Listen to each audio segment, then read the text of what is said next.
When you're a forward thinker, the only thing you're afraid of is business as usual. Workday is the AI platform that transforms the way you manage your people and money today, so you can transform tomorrow. Workday, moving business forever forward. BetterHelp Online Therapy bought this 30-second ad to remind you right now, wherever you are, to unclench your jaw, relax your shoulders, take a deep breath in and out. Feels better, right? That's 15 seconds of self-care. Imagine what you could do with more. Visit betterhelp.com/randompodcast for 10% off your first month of therapy. No pressure, just help. But for now, just relax.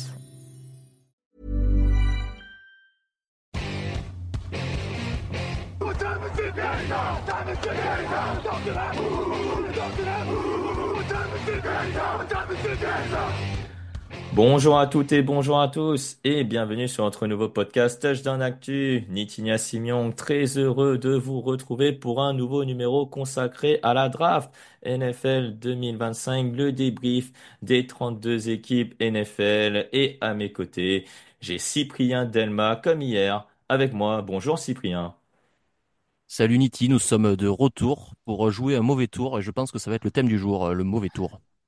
Oh oui, ça va être le thème du jour, le mauvais tour au programme du débrief de la draft. Les Cleveland Browns, la franchise de l'Ohio qui avait trois quarterbacks au début de la draft avec Deshaun Watson, Kenny Pickett et Joe Flacco.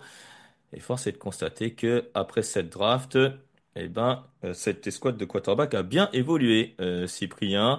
Le programme, donc, on va débriefer donc cette draft avec euh, bah, les bons choix, les mauvais, celle qui nous a le plus embêté, et puis une note finale sur 10 qu'on mettra à la fin de l'émission. Donc, Cyprien, permets-moi de récapituler les 1, 2, 3, 7 choix de l'équipe des Cleveland Browns avec au premier tour Mason Graham, defensive tackle de Michigan. Au deuxième tour, Carson Schweisinger, linebacker de UCLA. Toujours au deuxième tour, Christian Jenkins, running back d'Ohio State. Ensuite, au troisième tour, Harold Fanning Jr., tight end de Bowling Green. Au troisième tour, toujours, Dion Gabriel, quarterback d'Oregon. Au quatrième tour, Dylan Thompson, running back de Tennessee. Et puis enfin, au cinquième tour, le choix que tout le monde attendait. Je pense, Cyprien, qu'on n'a jamais vu un choix éclipser toute la draft. Au cinquième tour, Shedeur Sanders, quarterback de Colorado. N'est-ce pas? Quand même, ce choix a quand même éclipsé la draft, même le premier choix qui était Cam Ward. Ah oui, on a parlé que de ça, ça a été l'histoire du week-end de tous les médias américains, même chez nous, hein, il faut le dire, hein. Et je pense qu'on n'avait jamais vu une chute à la draft comme celle de Shedeur Sanders. Alors il y a des explications, peut-être, on y viendra, mais on n'avait jamais vu ça. Ouais, on y reviendra parce que c'est pas le choix du premier tour, ni le deuxième, ni le troisième. On va parler du premier tour un peu, Cyprien, puisque bah il faut le dire, hein, les Browns avaient très bien commencé leur draft, hein, pour pas te spoiler un peu, mais Mason Graham là, ils ont descendu du deuxième au cinquième choix de la draft NFL 2025. Ils ont engrangé des choix de draft. Puis il sélectionne Mason Graham, defensive tackle de Michigan. Alors ma question est la suivante pour toi, Cyprien. Est-ce qu'ils ont bien fait de passer sur un joueur générationnel comme Travis Hunter ou Abdul Carter pour prendre donc Mason Graham? Ou alors c'est quand même bien joué parce qu'ils ont engrangé des pics de draft et qu'ils ont préparé notamment la draft de la saison prochaine? Écoute, je vais moi te spoiler encore plus. Pour moi, Mason Graham, c'est le meilleur choix en fait de toute cette draft et même c'est excellent ce qu'ils ont fait. En fait, t'es pas sûr que Travis Hunter ou Abdul Carter ça devienne des bons joueurs, on est d'accord, comme tous les joueurs Mhm. qui sont draftés. Mais même si on les catégorise de générationnels, sur lequel je peux avoir des doutes, eh ben, en fait, juste la valeur qu'ils ont créée avec l'échange, ils ont récupéré un premier tour, c'est déjà excellent, parce qu'en plus, ils ont récupéré un super joueur qui est Mason Graham, à un poste où ils avaient un besoin. Il y a quand même Dalvin Tomlinson qui est parti, Mhm. et donc, il vient remplacer directement Tomlinson tout en étant meilleur parce que je pense qu'on a un joueur référence en fait là ici. Le plus heureux, c'est probablement Miles Garrett. Fraîchement re-signé, 40 millions par saison. Il a un super copain à l'intérieur qui va occuper tout le monde et lui il va se régaler sur les extérieurs. En quelques chiffres, le petit Mason Graham, c'est 14% pass rush win rate, donc la capacité à gagner ses duels en moins de 2,5 secondes sur le pass rush, 10,3% de taux de pression, donc c'est très bien. Et puis c'est des chiffres qui sont en fait autour de ceux qu'avait Jalen Carter, qui est devenu quand même un bon joueur. Et ils ont plus ou moins les mêmes avantages, les mêmes inconvénients, on va dire. Donc voilà, c'est un super choix, que ce soit dans l'échange ou dans le joueur récupéré. Eh ben, figure-toi que, alors c'est pas mon choix préféré, mais c'est un des choix que j'ai bien aimé. À partir de ce moment-là, je pense que la draft des Browns était très très bien partie. Tu l'as dit en termes de statistiques, mais même en termes de fit, vraiment, ça va être assez promettant. En tout cas, ce duo extérieur-intérieur entre Miles Garrett qui était tout le temps pris à deux et Mason Graham qui va maintenant mobiliser une partie de la ligne offensive. Donc, comme tu l'as dit, effectivement, ça peut être plus qu'intéressant. Euh, donc, à part Mason Graham, donc parce que je suis obligé de passer par là, on va dire. Moi, j'avais un autre choix qui m'a bien plu. C'est le running back Christian Jenkins d'Ohio State, qui pour moi remplit déjà un besoin parce que Nick Chubb est parti et que Jérôme Ford, c'est pas forcément l'assurance de gagner beaucoup de yards et de marquer des touchdowns en plus, même près de la red zone. Avec Christian Jenkins, on a quelqu'un de puissant, de vif, qui peut classer des plaquages. Donc clairement, au deuxième tour, même si ça fait un peu tôt, ça reste tout de même une très bonne sélection, Cyprien. Qu'est-ce que tu en penses de cette sélection de Christian Jenkins? Ouais, elle rentre dans les bonnes sélections. Moi, je suis pas abasourdi par cette sélection, tu vois. Je saute pas au Mhm. plafond en fait. Mhm. Maintenant, elle est logique, comme tu l'as dit. Tu peux pas partir en fait avec Jerome Ford en running back numéro un dans ta saison. Donc, Quishon Judkins, pourquoi pas? Surtout qu'il a effectivement un prototype de running back numéro un qui sait un peu tout faire. Voilà, et surtout ça va... Maintenant, Ah, vas-y, vas-y, vas-y. vas-y. Non, mais surtout que ça va plaire aussi aux joueurs fantasy. Voilà, Christian Jenkins qui va être, qui va être running back numéro un. Après, je le prends pas en compte en fait, mais dans mon évaluation perso, j'avais des meilleurs running backs. Mais on s'en moque chacun à son évaluation. Là, on va plutôt, enfin, je juge plutôt en tout cas moi la stratégie. Elle est logique, donc c'est un bon pick. On va passer donc après aux pics qui nous ont un peu embêtés. Alors, on va peut-être zapper le cachet d'ascendance parce qu'on va parler peut-être plus tard. Voilà, parce que Oui. forcément c'est le choix le plus glamour, on va dire, de cette draft. Pour toi, Cyprien, qui est le choix qui t'a le plus embêté dans cette draft des Browns? Euh, alors comme hier avec les Titans, c'est le choix du second tour. C'est Carson Schlesinger. Pour moi, c'est vraiment un choix très très embêtant. Et le plus embêtant, c'est même un choix. Moi, je le catégorise de horrible ce choix. Voilà. Euh, alors, Oh, les mots ça y est, les ouais, mots non, mais sont les dits. mots sont.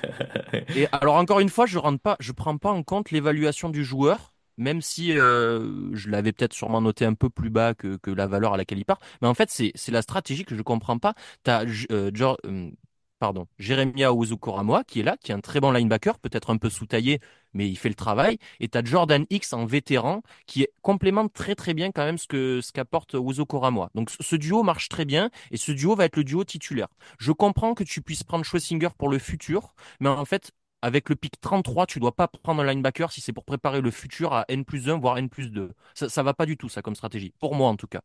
Je pense qu'il y avait des meilleurs choix à faire sur le poste de receveur, de ligne offensive ou de safety qui sont beaucoup plus préoccupants, même si les Browns sont quand même une équipe globalement plutôt complète. Oui, c'est vrai que Alors moi aussi, j'ai mis embêtant aussi. Pourquoi j'ai mis aussi? Parce que j'ai un autre choix qui était plus embêtant et on va faire la transition juste après. Mais, euh, mais oui, je te rejoins car Joshua Singer, c'était pas un besoin prioritaire. Linebacker en plus et début du second tour en plus. Donc c'est le premier linebacker parti. Donc devant... alors si Jalen Walker n'est pas linebacker, on va dire il est devant je sais plus qui y avait d'autres comme linebacker, mais par exemple, il est devant Il y a Demetrius Knight qui part Demetrius un peu Knight, plus tard. voilà, qui part un peu plus tard, mais voilà, deuxième tour, 33e choix, effectivement beaucoup, beaucoup trop tôt, surtout pour un joueur qui peut-être ne sera pas titulaire dès la semaine 1. Et surtout, comme tu as dit, il y a des besoins plus prioritaires. Il y avait receveur, il y avait même ligne offensive, et il y avait aussi cornerback, voilà, qui était aussi un besoin. Et non, finalement, T'imagines c'est un... juste, Nitti, sur Ouais, les pics suivants, t'as Jaden Higgins qui part, qui aurait fait ouais. un bien énorme à cette attaque, je pense. Mhm, mhm. Tu as Eman Nwori qui aurait fait un bien Ouais, le énorme safety. au Ah fond du oui. terrain. Mhm. Voilà, et je comprends pas pourquoi ils ont tablé sur Carson Schlesinger qui est un linebacker moyen. Pareil, je l'ai dit en live, pour moi, c'est vraiment, il y a un manque de puissance certain. Et il va se faire rouler dessus par les O-line très puissants en NFL sur les jeux de course. Voilà, donc c'est vrai que c'est un peu embêtant ce choix, même si moi j'aime bien le joueur. Après, voilà, moi j'aime bien le joueur, mais la sélection et l'équipe qu'il a drafté, je lui souhaite bonne chance en tout cas pour réussir en NFL. On va faire la transition, Cyprien, parce que moi j'ai un autre choix qui m'a embêté. C'est le troisième tour. C'est Dion Gabriel, le quarterback des Ducks d'Oregon. Parce que Dion Gabriel, dans mon évaluation, je l'avais seulement au sixième tour. Voilà. Et là, en le choisissant au troisième tour, je me suis dit, ah bah ça y est, bah Dion Gabriel va peut-être devenir une doublure au poste de quarterback. Mais pourquoi avoir pris en troisième tour Dion Gabriel si après c'est pour faire bah, ce qu'on a vu le lendemain avec donc Shedeur Sanders, quarterback de Colorado. Comment expliquer cette stratégie, comme on dit, comment expliquer ces deux choix, Cyprien? Comment toi tu l'expliques? Alors, j'ai une hypothèse, donc Greg m'a un peu comment trituré le cerveau en parlant dans le live. Et c'est vrai que je pense qu'il a pas forcément tort. En fait, je pense que les Browns avaient pour ambition de prendre Shedeur Sanders dès le début de la draft, à un moment de la draft. On le voit, donc je commence à parler de Shedeur Sanders. On le voit parce que Mhm. on nous dit en tout cas que c'est bien Andrew Berry qui a dit à Stefanski, je prends Shedeur Sanders, je prends la responsabilité de le prendre. Si ça marche pas, c'est ma faute. Et en fait, je pense qu'il avait une idée derrière la tête. Effectivement, il est tombé très bas et c'était pour lui faire dégonfler le melon, tout simplement. Et aussi éloigner Bon. peut-être son père. Faire comprendre, en tout cas, faire passer un message. Et Dylan Gabriel, il fait partie de cette stratégie. Alors, je ne sais pas si le prendre au troisième, s'y prendre au troisième tour un quarterback pour monter une sorte de stratégie comme ça, c'est complètement tiré par les cheveux. Mais en tout cas, si c'est ça et que ça marche, franchement, bravo. Ouais, franchement, bravo, mais maintenant, ça me laisse un peu circonspect, hein, comme on dit, parce que là, on va dire, j'ai qu'une lecture de façade, effectivement. Après, ce qui se passe derrière la façade, j'ai envie de dire, bah, moi, je m'en fous. Voilà. Donc, le résultat est le même, on va dire. On a quand même deux quarterbacks et deux running backs sélectionnés. Et le reste, en fait, Cyprien, il est passé où, ce reste, en fait? Le reste, c'est-à-dire, tu veux Bah, le dire reste, le reste des c'est-à-dire joueurs? bah, le reste des joueurs, c'était le reste des besoins, par exemple un receveur, un Ouais. cornerback, Mais un, en fait, alors, dans un cette équipe, est-ce tackle. qu'il y a beaucoup de besoins? Je Il n'y avait pense pas pas qu'il y ait forcément énorme. beaucoup de besoins. Hmm. Voilà, je la trouve en fait quand même extrêmement complète cette équipe. Si on regarde la ligne offensive, est-ce qu'il y a vraiment un poste de titulaire à prendre quelque part? Ben, pas forcément. Tu vois, je trouve quand même qu'elle est de qualité cette ligne offensive. Sur le poste de receveur, on peut améliorer les choses, notamment le receveur numéro 3. Moi, j'aime Jerry Jeudy sort de sa meilleure saison. Cédric Mhm. Tillman, moi, j'aime beaucoup personnellement. Et puis derrière, effectivement, je pense que Michael Woods, bon, ça peut s'améliorer. Mais en receveur 3, ben, tu peux peut-être aller le chercher après la draft. Il y a toujours d'ailleurs Elijah Moore qui traîne qui n'est jamais Ouais, c'est signé vrai, par qui personne, est qui encore pourrait revenir. libre. Hmm. Euh, En plus, tu fais venir, alors si on parle de la draft, Harold Fanning, qui est un tight end, mais qui a posé des stats de receveur, qui a posé la meilleure saison statistique à la réception pour un tight end de l'histoire du football universitaire. Donc, tu peux en espérer quand même quelque chose à la réception. Donc, tout ça pour dire que globalement, l'équipe, elle est complète et que je peux comprendre que tu puisses faire des doubles choix sur le poste à la fois de quarterback parce que c'est ton besoin numéro un et que tu n'as pas de réponse et que tu veux tout essayer. Donc, autant essayer Gabriel, autant essayer Sanders. Et puis, à la fois au poste de running back parce que c'est vraiment là où tu étais le plus à poil. Permets-moi l'expression, Niti. Mhm. Ouais, non, non, non, t'inquiète, hein, je te l'autorise. Mais oui, running back, ça, je pourrais comprendre. Effectivement, deuxième tour, quatrième tour, en plus complémentaire. Christian Jenkins, Complémentaire. la puissance, Dylan Thompson, plus plus La vitesse. fin, voilà, plus de vitesse exactement. Alors que là, le poste de quarterback doublé entre le troisième tour et le cinquième tour, comme j'ai dit, je vois que la façade. Et moi, je Hmm. vois pas ce qui se passe Oui, oui. derrière, même si la stratégie que que t'as décrit il y a quelques minutes, voilà, elle peut s'entendre. Voilà, dégonfler le melon, etc. Mais ce qui est sûr, par contre, Cyprien, avant de donner la note finale et ton appréciation, c'est que à l'intersaison, cette équipe-là va être sous les feux des projecteurs quasiment tous les jours. Et on adore ça. On adore Et ça. ouais. On veut du drame en NFL. Et je pense que la famille Sanders nous donne du drame. Donc, de facto, c'est une super draft pour ça. Ah, c'est une superbe draft donc pour ça. Et ben tiens, je te Oui. laisse conclure avec ton appréciation et ta note finale. Qu'est-ce que tu donnerais à cette draft des Cleveland Browns? J'ai mis un 5 sur 10, mais un petit 5 sur 10, je dois t'avouer. Euh, c'est un 5 sur 10 en tablant sur l'hypothèse que j'ai avancée. Si ça marche, la note va s'élever. Bon, si ça marche pas, la note va vraiment se casser la gueule. Mais voilà, du coup, je reste au milieu en attendant de voir ce que ça va donner, cette possible stratégie. Alors, tu vois, moi, j'ai mis entre 4 et 5. Donc, je sais pas si on autorise les ennemis, mais je sais pas si... j'ai pas dit à Alain s'il veut autoriser les ennemis. Mais sinon, j'aurais dit 5 aussi. Et on s'est pas vu, hein. On s'est pas vu. On s'est même pas Non, concerté avant la draft sur la draft. Voilà, vous êtes tenez-en sûr et certain que on s'est pas vu avant de faire ce podcast. Mais comme tu l'as dit, c'est pour moi c'est le poste de quarterback. Moi ça va me faire rigoler. Je pense cette histoire à la sortie de cette draft, on va avoir encore plus l'œil sur les Cleveland Browns, alors que déjà la bataille allait faire rage entre Pickett, Flacco, sans Sanders avec donc Dion Gabriel et pourquoi pas Deshaun Watson. Mais je pense que Deshaun Watson il est out en 2025 à mon avis.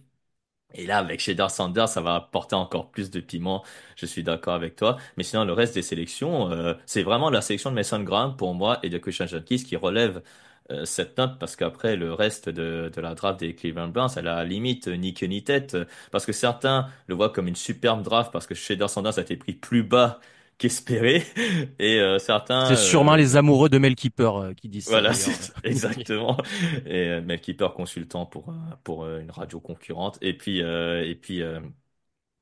d'autres qui disent que c'est pas une bonne draft, bah vu les positions et les joueurs qui ont été pris. Cyprien, on a fait le tour des On a fait le tour. de la draft des Cleveland Browns. En tout cas, on vous remercie encore de nous écouter encore plus chaque jour, chaque semaine. Vous pouvez retrouver les replays de la draft NFL 2025 avec Cyprien et moi-même et aussi Greg du deuxième et troisième tour et le premier tour avec Jean-Michel sur la chaîne YouTube TD Actu. Et puis, n'oubliez pas que toute la NFL, c'est sur touchdownactu.com. À bientôt. Salut.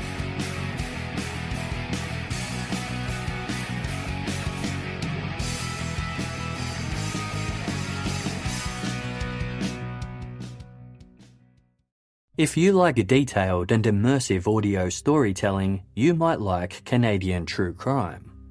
Praised by listeners as thoughtful, well-researched and empathetic, Canadian True Crime began as a passion project by Aussie-Canadian host Christy Lee. With curiosity and a keen eye for detail, Christy carefully unravels the full stories of some of Canada's most compelling cases, going beyond the superficial to uncover the real story behind the crime. Find Canadian True Crime wherever you listen to podcasts. This is Paige DeSorbo from Giggly Squad. Boost Mobile is no longer that prepaid wireless company you remember. They've invested billions into building their own 5G towers across America. With Boost Mobile's networks, customers enjoy the speed and service they'd expect from the big three. Plus, groundbreaking benefits you'd only get from a true challenger of the industry. Boost Mobile will let you try the network risk-free for 30 days. So visit your nearest Boost Mobile store or find us online at boostmobile.com today.